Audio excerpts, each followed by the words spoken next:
They buried Jure Grando the autumn of 1656 on a cold grey afternoon. In life, he had been described as a quiet man, never a word more than necessary. But when he did, there was always a trace of cynicism in his tone, the kind that would always make others uneasy. He was not particularly liked nor understood by the villagers of Grando, as they knew little of him besides that residing, unreadable smile. Those who lived the closest to him knew more than they let on.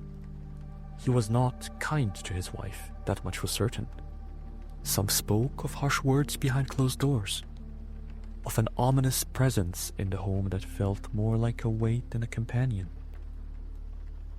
When he had finally succumbed to fever, some denizen whispered prayers, perhaps more out of habit than actual respect, whilst others simply thanked God that his house would finally fall quiet.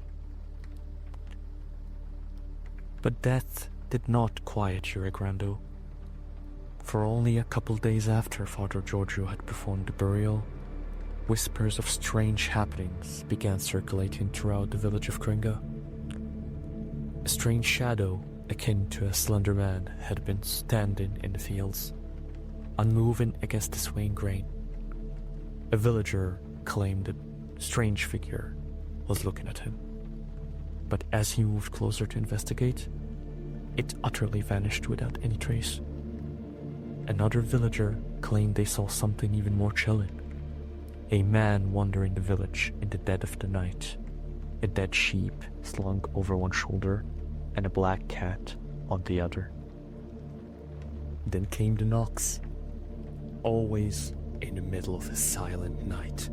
Always three deliberate, echoing knocks on the door. Then dead silence. No voice, no footsteps, nothing. And every time, within days of each knock, someone in that household would fall ill and die. At first, the villagers tried to rationalize it. Illness was not so uncommon in the colder months after all, and perhaps this autumn had simply been crueler to the village. Some blamed the bad crops, or the low temperatures. If you dared to suggest that it was all just, well, a series of unfortunate coincidences, that the death of the old man had merely sparked a new chain of events, now tangled in superstition. But the knocks continued. 3 echoing knocks. And then another home draped in black. Doors were barred at night, and candles burned longer. Mothers clutched their children tighter, and men who once mocked those old tales now prayed at night not to hear those darn knocks. But still, the foreseen persisted. Knock, knock, knock. Another face, pale with fever, another shallow grave in Grando's silent graveyard, and another family left without a father, or a mother, or a child. It was Father Giorgio who first spoke aloud what others had feared in whispers. Jure Grando had returned, not merely in spirit, but in body. Risen, walking, a strigon. At the center of it all stood one woman who suffered more than any other, Jure's widow. In life, he had ruled their home with silent oppression, and now in death, it seemed he had found new ways to torment her. She spoke little of it at first. Perhaps she thought it was just her mind's way of fighting through grief, but whispers around the village began to spread, that her face looked sunken, her skin gone grey, and her eyes hollow. That a candle now burned on her nightstand every night until dawn. But soon, she reached her breaking point. She said he came to her, but not as a ghost, nor a shadow. Instead, in the flesh. said that she woke to his weight pressed where he once would lay next to her, that his breath stank of grave earth and rot, that perpetual smile persistent still on his face, and that, worst of all, he forced her to fulfill her marital duties against her will. She cried when she confessed, and not a soul doubted her. The priest childless in the house stood frailly in front of her door, armed with a cross in one hand and holy water in the other, muttering prayers through clenched teeth. But the knocks never stopped. One night, as the fog covered the small village, Father Giorgio had found himself face to face with the terror that haunted Kringa these last couple of weeks. He had gone out alone, rosary and wooden cross in hands, his slow rhythmic breaths forming small clouds in the cold air. He had honestly not expected to find anything. Wishful thinking that was. But the countless deaths in the village made him unable to get any sleep. And so, at the edge of the graveyard, half hidden by the fog, stood Jure Grando. He was unmistakable, his face pale and tight, lips curled into a stretched, unnatural smile, his eyes, not a glimmer of light in them, and his clothes hung loose, damp with grave dirt. He stood there, watching. Father Giorgio raised his crucifix with a trembling hand. "In the name of Jesus Christ," he said, his hands trembling, but his voice steady. "Stop this torment and leave the good people of Kringa alone. Tarnished Strigon, return to your grave." For a moment, they stood there still, eyes locked onto one another. And then, Jure's smile slowly faltered. Father Giorgio swore he had seen then a slight resemblance of pain in Jure's eyes. And there it was, a silent tear running down Jure's cheek. That moment of weakness was enough. From behind the trees, a figure rushed through. Miho Raditic, a villager known for his fearlessness and steady hands. He had been out on his nightly patrol when he saw the priest and decided to follow him to make sure that nothing happened to him. With a gallant war cry, Miho lunged at the creature, driving a wooden stake towards its heart. But it was of no use. The wooden stake struck Jure's chest, only to rebound with a dull thud, as if hitting a stone. The creature that once was Jure Grando retreated into the mist, and still eager to fight Miho, gave chase. But the mist swallowed the creature whole.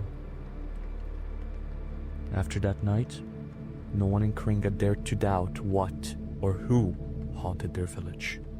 The priest had seen it, Miho had tried to kill it, and of course, the knocking continued. Knock, knock, knock.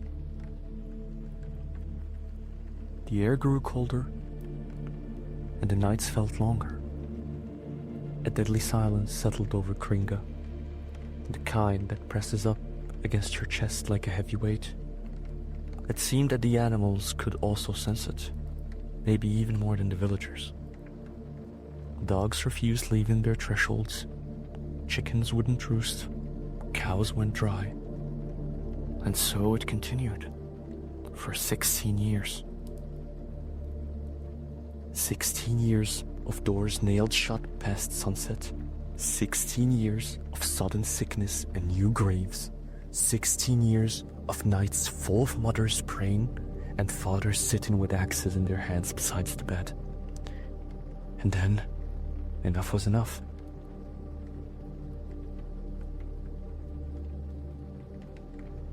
On a moonless night in 1672, 16 years after Jure Grando has first been laid to rest, 9 villagers gathered in the church.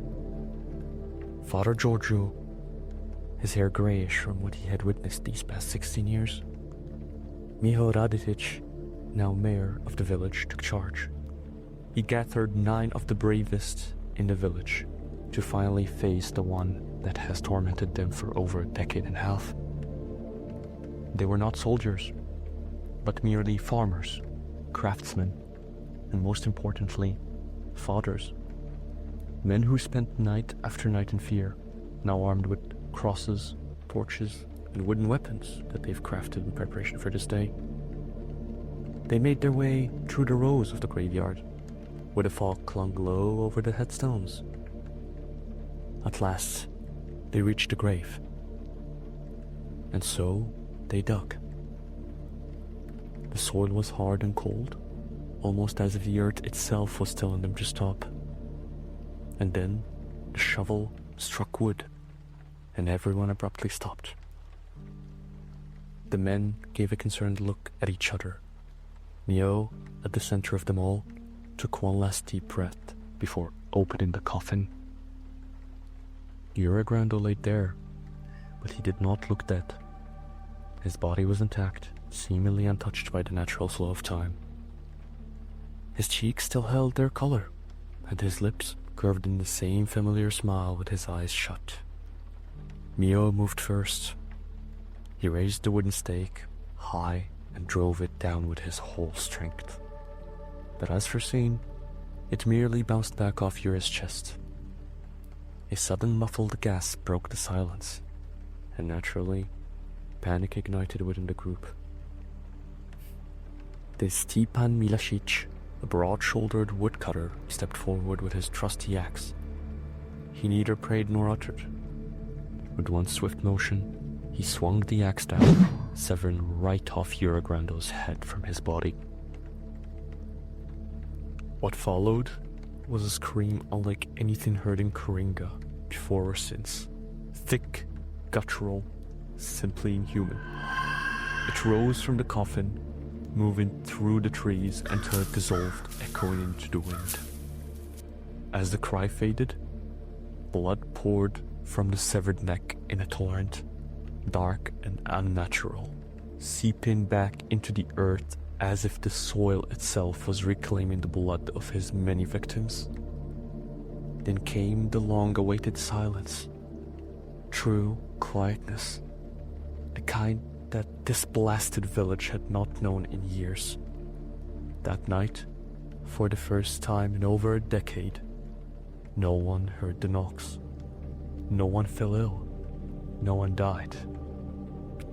The fog lifted by morning. Dogs ran outside again. Chickens laid their eggs. And the cows gave their milk again. Children played outside without mothers calling them back before sunset. Life began slowly but surely return to Coringa. They buried Jure Grando once more, this time with his head placed at his feet, and the grave sealed with heavy stones. The villagers never spoke of him by name again. He became that which once haunted us, he who must not be disturbed, the Strigon. And though peace returned to the village, the graveyard remained quiet in a different way now. Not peaceful, but wary. Even though the haunting creature was seemingly gone now, his memory lingered like a shadow. And some still swear that if you walk past Coringa's old graveyard on a dark, foggy night, beneath a full moon, you might still hear it in the distance. Knock, knock.